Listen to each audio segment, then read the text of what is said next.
All right, today we're tackling an idea so powerful it literally redrew the map of Europe. We're talking about nationalism. It's a concept we pretty much take for granted today, this feeling of belonging to a nation. But here's the thing, it had to be invented. Before all this, you weren't a citizen, you were a subject. So let's dive into how this world-changing idea was born. Just take a look at this image. Back in 1848, this was basically a utopian fantasy. You've got people from all over Europe, even America, each with their own flag, marching in this long train towards the Statue of Liberty. This vision was absolutely revolutionary because, think about it, just a few decades earlier, you weren't German or Italian, you were a Bavarian or a Sicilian or a subject of some king. So how on earth did we get from a world of separate little kingdoms to this incredible dream of a world of nations? Well, the flashpoint for this massive shift was France. The French Revolution wasn't just about getting rid of a king. No, it was about inventing a totally new way for people to see themselves and their place in the world. This right here, this is the heart of it. In 1789, the very idea of power, sovereignty, was ripped from the hands of one king and put into the hands of the people. The revolution's most radical claim was that the nation wasn't the king's property anymore. The nation was its citizens. This was the first explosive, clear expression of modern nationalism. Okay, so how do you get millions of people to suddenly feel like they're all part of the same team? Well, the French revolutionaries basically had a recipe. They introduced these powerful new ideas like la patrie, the fatherland, and le citoyen, the citizen. This created a sense of a shared community, a family of equals. They got rid of the old royal flag and gave everyone the tricolor, and maybe most importantly, they set up a national assembly and uniform laws, which meant that a guy in Paris and a farmer way out in Provence were suddenly connected, governed by the same rules. It was a complete rebranding of what it meant to be French.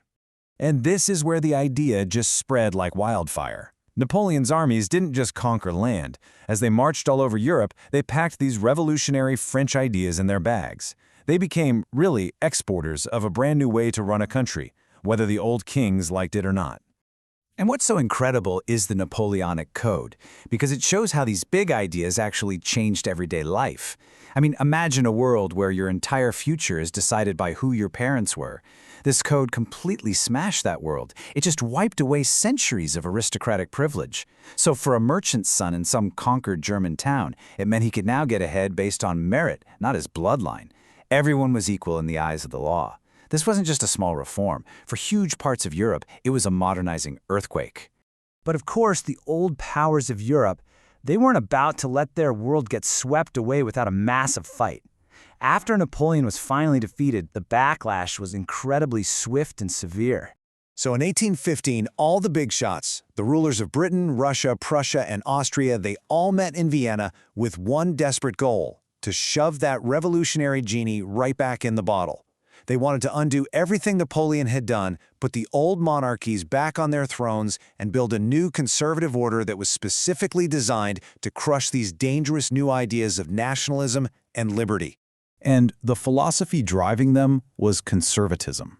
You see, for conservatives, institutions that had been around forever, the monarchy, the church, the aristocracy, these were the pillars holding up a stable society. They had seen the chaos of the revolution, and to them, rapid change was just a one-way ticket to total anarchy. This cartoon just captures their methods perfectly, doesn't it?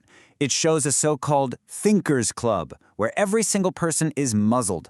Conservative regimes were autocratic. They brought in heavy censorship, they shut down newspapers, and they used spies to hunt down anyone who dared to dissent. For them, this idea of the nation belonging to the people was just way too dangerous to even be whispered. But you know what? You can't kill an idea just by trying to silence it. Underground, in secret clubs, and in the lines of poetry, the dream of the nation was being kept alive, and it was even being reimagined. Let's see how that happened. This brings us to passionate revolutionaries like Giuseppe Mazzini, an Italian firebrand. For him, creating a unified country like Italy wasn't just a political goal, it was like a sacred mission. He truly believed that nations were the natural, God-given units of humanity, and he started secret societies all over Europe to fight for that dream. And Mazzini's fiery brand of nationalism got supercharged by another huge ideology, liberalism. This was basically the philosophy of the educated rising middle class. The doctors, the lawyers, the merchants. For them, nationalism wasn't just some romantic dream, it was also practical. They wanted to get rid of autocracy, they wanted individual freedom, and, really importantly, they wanted economies free from the tangled mess of old aristocratic rules. But politics and economics weren't enough. For a nation to feel truly real, it needed to have a soul. And that's where the Romantic cultural movement comes in. Romantics believed that a nation found its true spirit in its shared culture, in the folk songs, the poetry, and the stories of the common people, or das Volk, as they'd say in German. The famous fairy tales collected by the Grimm brothers, for instance, weren't just stories for kids. They were part of a huge project to define the very spirit of the German nation. So you mix all these explosive ingredients together. You've got liberal demands for freedom, romantic ideas about a national soul, and the secret plotting of revolutionaries. And what do you get? Upheaval. Total upheaval. From 1830 to 1848, Europe was just rocked by revolutions. The Greeks fought for independence, the French kicked out their king again. The idea of the nation was catching fire absolutely everywhere. Now, the truth is, most of those revolutions in 1848 were ultimately crushed by the old guard, but the dream of national unity, it just refused to die. Instead, it was taken over by more pragmatic and often far more ruthless leaders. And this slide really lays out the two different ways this happened. On one hand, you've got Germany. Its unification was a top-down project, driven by the cold, hard military power of Prussia under its Iron Chancellor, Otto von Bismarck. Italy, on the other hand, was a much messier, more passionate affair. A wild mix of Mazzini's idealistic dream, the clever diplomacy of a statesman named Cavour, and the heroic guerrilla fighting of a soldier named Garibaldi. And this timeline just shows you Bismarck's methodical genius. The guy was a master of political chess. He deliberately started 3 short, decisive wars over just 7 years. Each war was perfectly calculated to knock out a rival and pull more German states into Prussia's camp. By 1871, his plan was complete, and the King of Prussia was crowned Emperor of a united Germany in the Hall of Mirrors at Versailles, of all places. So, you've built your nation-state through war and politics and revolution. Great. Now, how do you get millions of people to actually feel an emotional connection to this new kind of abstract thing? Well, you've got to give it a face. The problem is, a nation is just an idea. You can't see it, you can't touch it. So in the 19th century, artists did something really clever. They personified it. They turned the whole abstract concept of a country into an allegory, almost always in the form of a woman. So in France, she became Marianne. And if you look closely at her symbols, the red cap, the tricolor, they all point right back to the ideals of the 1789 revolution.